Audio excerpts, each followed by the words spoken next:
Hi everyone, wishing you all a Shabbat Shalom Uvorach. This week's Parasha, Yitro, is the Parasha that we receive the 10 Commandments, and Moshe goes up to the heavens to receive the Torah from God. And the Pasuk says, Moshe ala el ha-Elohim. Moshe goes up to God. Vayikra elav Hashem minahar. And God calls out to him from the top of the mountain. And right away you notice that it's backwards.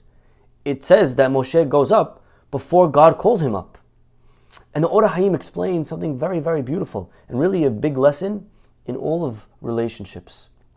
And he says that actually, if you remember, this is not the first time that Moshe is on Har Sinai. When else was he here? If you remember, he was here a little bit more than a year ago when he spoke to God at the burning bush, when he first met Hashem.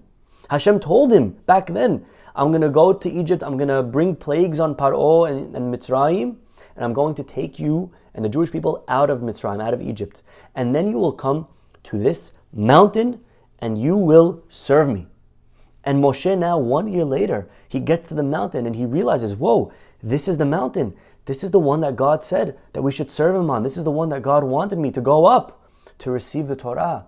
And so Moshe, he goes up before God even asked, because he knew God doesn't have to ask. He already told me a year ago. He already told me that this is what he wanted. And so Moshe kept it in his memory for an entire year. And now that he was here, he said, okay, great, let me do it. And the Or HaHaim explains that in life, when you love somebody, then you'll do what they want before they ask. It's a true sign of excitement. If you want to know if you love someone, then ask yourself, do you try to anticipate what would that person like? If a person loves their children, then when they're at their wedding, they don't need their children to ask them to bring them back something.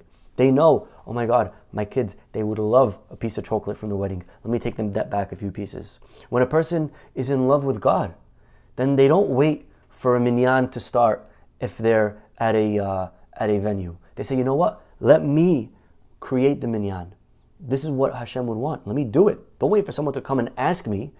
Let me go ahead and start it. Let me be the creator. If I know my wife loves something, I'm going to anticipate that she's going to want it. And she doesn't need to ask me. Someone told me one time, there are 5 very important A's when it comes to marriage. Appreciation, attention, affection, anticipation. And number 5, you got to do it all the time. Right? A, all the time. Someone had told me, well, Rabbi, then you should add a 6th A, alimony. God forbid. Right? But anticipation. Love means that I don't wait for my wife or my husband to ask me. I don't need to. I know this is what they would want, and if this is what they would want, then let me go ahead and give it to them before they ask. And so Moshe Rabbeinu, he's on the mountain. He says, whoa, this is the mountain. This is exactly what Hashem wants. He wants me to go up. And he goes up before God even calls him, because that is a sign of true love. That is a sign of a relationship that is healthy. And may Hashem bless us and help us to be able to always be anticipating what the people around us want, what Hashem wants from us. And this way we'll be able to constantly climb the mountain with all the people around us. Shabbat Shalom.